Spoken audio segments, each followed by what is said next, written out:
Hi hello welcome to அன்பின் வண்ணம். இன்றைக்கி நம்ம பார்க்க போகிற ரெசிபி வாழைப்பூ வடைங்க. வாழைப்பூனாவே சிலருக்கு பிடிக்காதுங்க. ஏன்னா அதை கூட்டாக பொரியலாக சாப்பிடும்போது சின்ன துவர்ப்பு கசப்புத்தன்மை இருக்குங்க. அதனால் இப்படி வடையாக நம்ம சுட்டு கொடுக்கும்போது மொறுமொறுன்னு டேஸ்ட்டாக சாப்பிடுவாங்க, இஷ்டமாகவும் சாப்பிடுவாங்க. வாங்க எப்படி செய்கிறதுன்னு பார்க்கலாம்.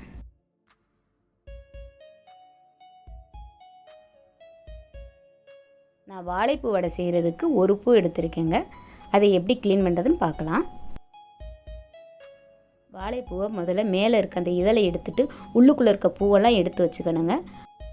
அதுக்கப்புறம் ஒவ்வொரு பூவாக எடுத்து அதுக்குள்ளே நீங்கள் தொட்டு பார்த்தீங்கன்னாவே ஒரு தடிமமான நரம்பு மாதிரி ஒன்று இருக்கும். அதையும் எடுத்துகிட்டு ஒரு கண்ணாடி மாதிரி இருக்க இதழையும் எடுத்துடுங்க.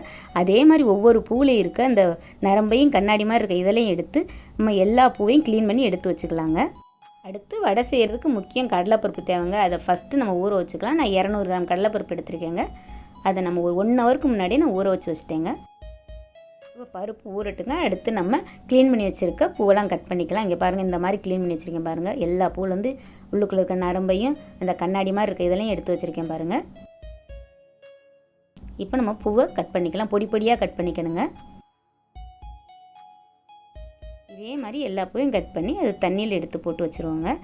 வடை செய்கிறதுக்கு மாவை ரெடி பண்ணிக்குவோங்க. மாவை ரெடி பண்ணுறதுக்கு ஃபஸ்ட்டு பருப்பு கூட நம்ம வாழைப்பூ கட் பண்ணி வச்சுருக்கதையும் சேர்த்துக்கலாம். நல்லா தண்ணி இல்லாமல் எடுத்து சேர்த்துக்கணுங்க. இது கூட 1 ஸ்பூன் சோம்பு, 1/2 ஸ்பூன் கல்லுப்பு, 8 காஞ்ச மிளகாய் எல்லாத்தையும் சேர்த்து நல்லா நைஸாக அரைச்சி எடுத்துக்கோங்க. அரைச்சி வச்சுருக்க மாவு கூட 200 கிராம் வெங்காயம், கருவேப்பிலையும் பொடியாக நறுக்கி வச்சுருக்கீங்க, அதையும் சேர்த்துக்கலாம். நல்லா ஒன்று சேர மிக்ஸ் பண்ணிடலாங்க.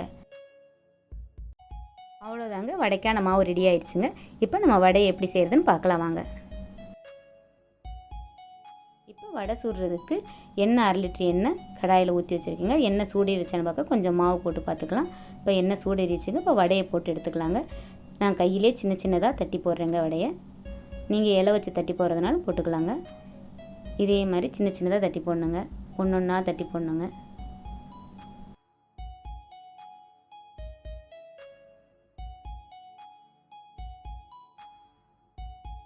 நம்ம வடை போடும்போது ஹை ஃப்ளேமில் இருக்கணுங்க. அதுக்கப்புறம் கொஞ்சம் ஸ்லோ ஃப்ளேமில் வச்சா தான் உள்ளுக்குள்ளே இருக்க மாவெல்லாம் நல்லா வேகும். ஸ்லோ ஃப்ளேமில் வச்சு இது மாதிரி திருப்பி விட்டுக்கலாங்க. பாருங்கள், இந்த மாதிரி கோல்டன் கலர் வரணும் வடை. இல்லை வெள்ளையாக இருக்கும்போது எடுத்தோம்னா உள்ளே மாவு இருக்கும். கருக விடாமல் இதே மாதிரி நடுத்தரமாக இருக்கும்போது எடுத்துடணுங்க. அவ்வளோதாங்க, சுட சுட மொறுன்னு வடை ரெடி ஆயிடுச்சுங்க. இதே மாதிரி ஒரு முறை நீங்கள் செஞ்சு கொடுத்து பாருங்கள்.